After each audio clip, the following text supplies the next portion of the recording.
Good morning. Hello, it's a beautiful Monday morning. Good morning to you. This is Monday Inspo with Pastor Nina Obikudo, and I'm glad to be with you this morning. How have you been? How was your weekend? And how is your day starting up? So welcome to Monday Inspo. Welcome to Monday. Welcome to a new working week, a new schooling week, a new business week, as the case may be for you. And today we continue our talk on staying established. And this is going to be part 2. Last week we talked about honoring your parents, and this week we'll be talking about honoring your master. And I hear a lot of people say, but I work for myself. And a lot of people say, master, I don't have a master, I'm my own boss and all of that. Okay, so we're going to find out, because I do believe that everyone has someone that they are loyal to in one way or the other. Everyone has someone that they look up to, someone that they take counsel from, someone that they take instructions from, and someone that stands as a model of some sort to them. Good morning, my dear, beautiful sister Uzo. Welcome to Monday Inspo. So let's delve into what we have today. Now we're talking about honoring your master, and permit me to say that your master is not necessarily someone who has employed you. Your master could be someone that you look up to, someone that stands in the place of honor where you are concerned, someone who guides you, someone who guards you, someone who is a mentor or a model to you. That could be your master. Perhaps you are someone who doesn't have anyone you work for, as the case may be. Okay, so we're talking about honoring your master. And what readily comes to my mind that I want us to look at is service. Service. So we're talking about service. What kind of service do you render to your master? Now, it's going to be one of the two. It's either going to be selfless or it's going to be selfish. So you determine. Now, remember that we first established the fact that what God is going to do, or the people that God is going to establish, are people who do two things: people who say good things and people who work good works. Okay, so we have said that any work that is not good, or any talk, as it were, that is not good, God is not in the picture to establishing it. So everything that God does establish are things that are good. Either your works are good or your talk is good. And we're looking at works. And then last week we looked at honoring your parents. And now we're looking at honoring your master. You see, many people have a kind of mindset that is totally wrong. Many people think that, look, why do I waste my time? Why do I need to waste my time? Or why do I need to pump in or put in so much, when after all, it is not my thing?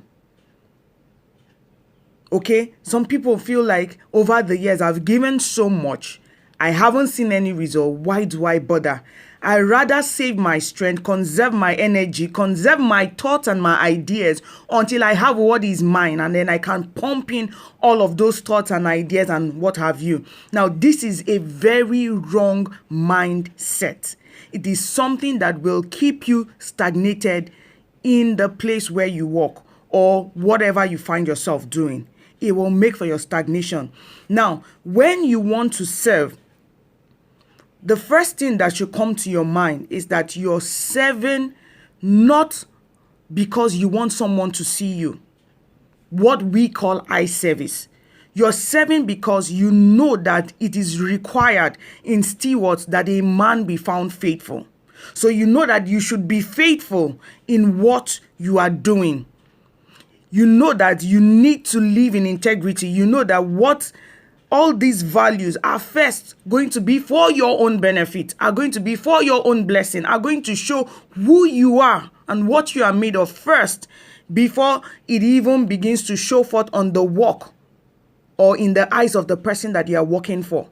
So whatever input you're doing, whatever service you're giving, first goes a long way to show who you are, goes a long way to show your values and your personality.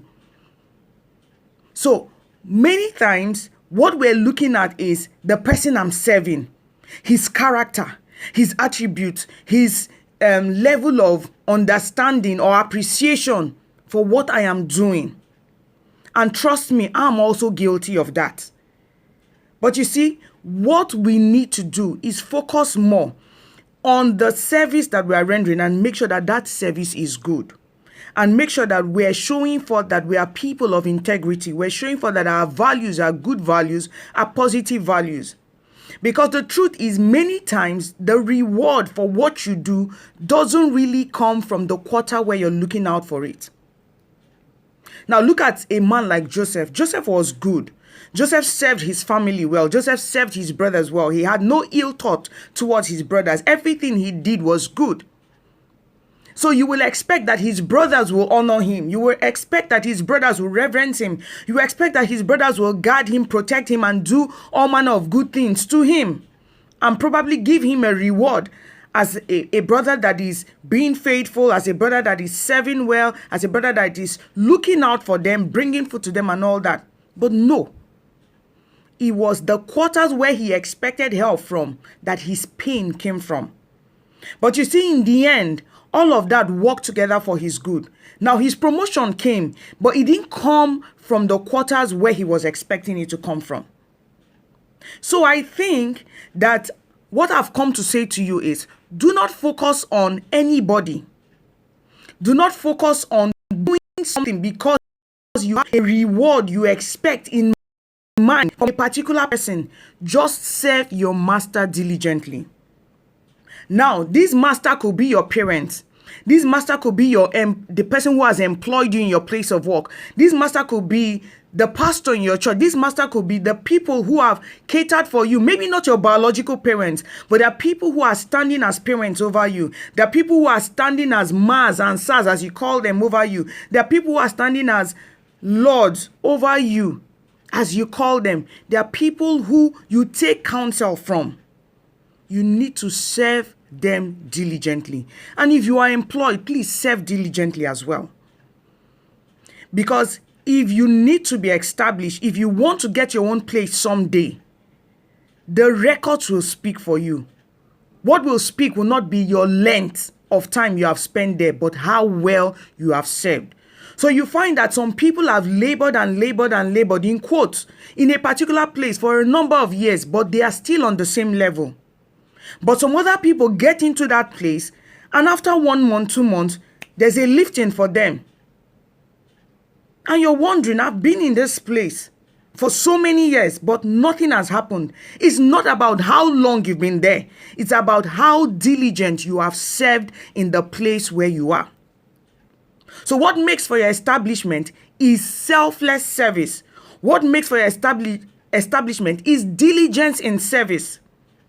What makes for your establishment is faithfulness in service. So it is not as much as you bow down before people. It's not as much as you pledge your loyalty to men. But can they see the works that you have done and find them as good works? That is what will get you established. That is what will get you promoted. That is what will shift you to your next level. But remember, in all that you do, make sure again that service is selfless. You're not doing it because you're expecting a reward from anybody. You're doing it as unto the Lord. These are the things that masters, these are the things that people over us look out for. A child that takes time to honor their parents, a servant that takes time to honor the people that they work for. It won't take any, in fact, you do not need to ask for promotion. You do not need to ask for certain favors. They just come to you. And while I was preparing this morning, a very simple and live example came to my mind. Now, at a point, my immediate younger sister, stayed with me in my house for about a year or thereabout. And she served diligently. We didn't employ her. She was just staying with us at that time. But she looked after my daughter like it was her own. She loved my daughter. My daughter was so attached to her. She loved her. She still does love her. She still does love my daughter. But she looked after her. She cared about her. She did everything that she was doing selflessly. Not because she was compelled to do it. Not because she was employed to do it. Not because we say, come and stay in our house and look after my child or do this and do that. No. And I tell you the truth, till today, she's reaping the reward. Because if my sister has a need and she calls me up, I won't think twice. I will be ready to share my last kobo with my sister. Because, permit me to use the word, she paid her dues. So many of us are looking for rewards when we have not paid our dues. So many of us want to do what we call collection. But you have deposited nothing into the service account. You can't collect. What makes for your establishment is that you have deposited enough good in your service account. So this leaves us with a question. What is in your service account? When your masters bring out their book and they want to do a check, what will they find in your service account? Service, a key way to honoring your masters, and it must be selfless. It must come from a place of love. It must come from a place where you understand that this is your duty and you're doing it with all diligence. Not because you expect anything, but because you know that this is a training ground. And what I apply here today, I will apply in my own. You can't give what you don't have. You will not be able to sustain your own if you cannot sustain the one that is, placed before you now or under your watch now. So people, get up this week. Stay winning in the place of service. Do it as unto the Lord. Do it knowing that it shows who you are. It shows the values that you stand for. Not so much about the person you're working for. Oh, don't tell me he's wicked, my boss is wicked, my madam is this and that. No. Service is first for you. And the benefit will sure come.